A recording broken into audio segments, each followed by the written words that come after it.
Hi, how you doing? And welcome back to another video on the channel. What we have for you today is our wildcard video going into double game week 24. We've got multiple double ups and some triple ups, and it's probably our cheapest wildcard team of the season so far. If you are new to the channel and this does help you out, why not subscribe? We are a small channel trying to grow, and we're so close to 300 subscribers. Really appreciate all the support we've had on the channel so far. Hopefully we can keep it going for the rest of the season.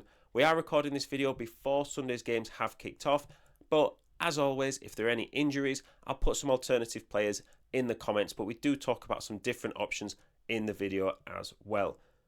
So let's get a look at the team, and as always, we're going to start with the goalkeepers. Now, it's the same as last week. We're going to go for Pickford and Fabianski.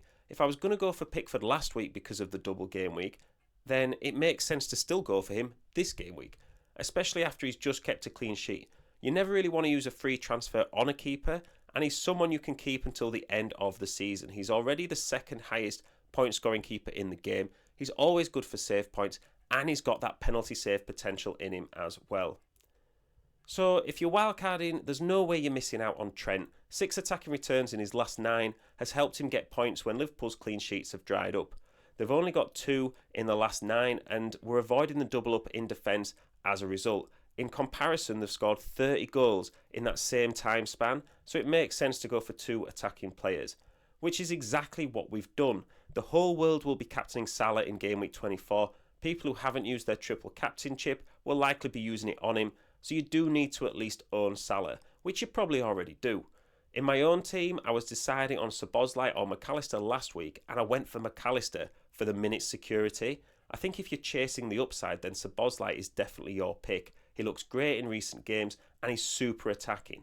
Having these 3 does mean that there's no Gakpo, which you can change if you want, and there's no use of having the assistant manager chip on slot for the double game week either. But to be honest, I think you can use it at a better time later in the season, and I'll try and put a video out for the assistant manager chip on how best to use it sometime soon.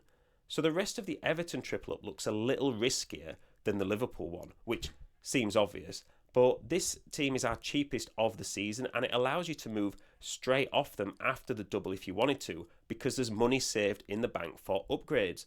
Your transfers roll over when you wildcard, so as long as you've got 1 or 2 saved up, you'll be fine.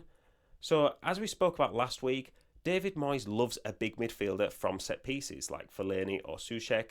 Everton's options are hard to come by, so Doucouré is a fun pick just for the double up. You wouldn't have him for much longer. And with Calvert-Lewin likely out injured now, and Dyer will get all the game time he wants, and he's also on penalties, making him their best attacking option. So it's just the double up for Newcastle. The fixtures turn worse for the short term, but you can always add a Gordon or a Bruno Guimaraes for the triple up from game week 28 onwards. Isak is an obvious must-have, and again, like Salah, you probably already do have him. 16 goals in his last 15 games really does show the quality over the long term now. We always thought Newcastle would find their feet with the lack of fixture congestion, and it's happened. Hall is a funny one because I think if you don't already own him, I wouldn't get him in right now. But because so many of you will have him, I definitely wouldn't take him out just for the tough fixtures. I'd just sort of, manage those difficult fixtures, and then it'll save you a transfer later down the line, and it'll also save you the extra value, because if you've had him for a while, you'd probably sell him for less than 5.1 million, and therefore when you buy him back, you're having to find that extra money. So I do think if you own him, he's a hold, but like I say, if you didn't already have him, I probably wouldn't buy him right now. So the double ups are everywhere in this team. Palace aren't even our final one. Mateta is another one who's on penalties, 4 goals in his last 3, and he's also got 7 bonus points in that time as well. The combination of great fixtures and only losing once in their last 12 puts Guéhi at the top of the cheap defenders list. These players' points come from fixture swings, and with a nice run up all the way to game week 30, he's a low risk option. So speaking of informed teams, Bournemouth have won 7 and drawn 4 of their last 11 games. Now you're benching them for the Liverpool game, but after that they're coming straight into your lineup. Southampton, Wolves, Brighton, Spurs, Brentford, Ipswich, West Ham, Fulham, Palace and Man United all the way to game week 34. You might as well jump on the Clivert bandwagon. I personally owned him at points last season, and he is quite streaky, but with Evan Nielsen and Unal out injured, and with 7 returns in his last 3, he's difficult to ignore and a fun cheap pick with a high upside that can help fill out your squad.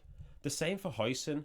Bournemouth have actually kept 10 clean sheets in their 23 games so far this season, which I feel like has gone under the radar. At 4.4 mil, he's similar to Gahey in the fact that a good fixture run puts him as an undervalued player in FPL, and he's actually not far off minimum price, and it allows you to invest your money elsewhere.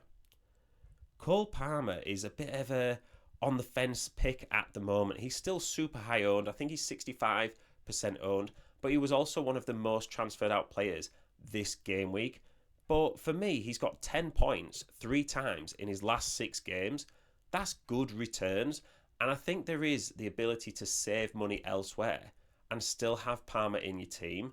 He's still too highly owned for me to take out just because of the risk of him scoring, and then you're going to fall behind people in your mini leagues. So for me, he is someone that you do need to have in your team still. Same could be said for someone like Bednarek, who's got 2 goals in his last 2 games and actually finds his way into the starting 11 for our wildcard team for game week 24. That Ipswich game away, like Ipswich, I know they've had a couple of tough fixtures, but they're also not playing that well. Bednarek seems to be in good form, and Southampton are at least showing signs of positivity. And even though they're still losing, I think having him in this game week when other defenders have tough fixtures just makes sense. At 4 million, you're not going to find a defender cheaper anyway, so it does just make total sense to me to have him in your squad at least. So shout out to Fantasy Football Hub for their team rater tool. This team rating, whilst it's our cheapest team of the season, is probably one of our lowest rated teams as well. But how often do you have a team that looks great on paper and then just doesn't perform? You know, this team, the team rater tool will judge it for the next few weeks. We're really focusing on a team, if you're wildcarding for the double, and then have the potential to move off them. You know, a lot of these players are good for the long term, but your Everton triple up, you're probably not going to want to keep them for much longer past game week 24. So that's probably why the rating's a little bit lower. But we always say, as long as it's 90 and above, you're pretty much there. And I think there's so many variables that can happen in football that you just can't account for, that I think there's upside in here as well.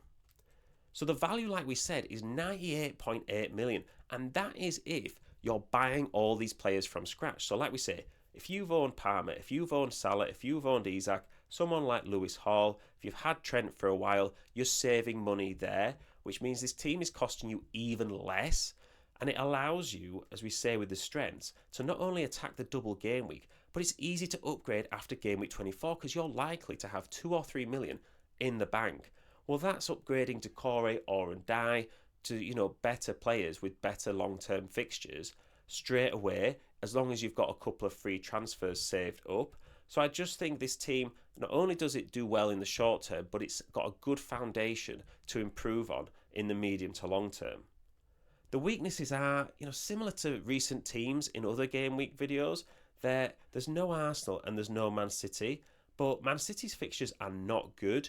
And I know they're scoring goals and they've maybe turned a corner, but I just don't think they're worth the value, that extra price you're needing to pay for them.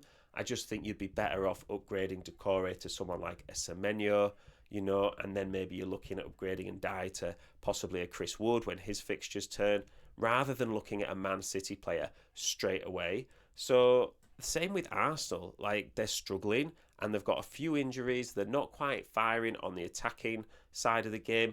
And I just think, well, which Arsenal attackers would you get in right now? Well, you probably wouldn't.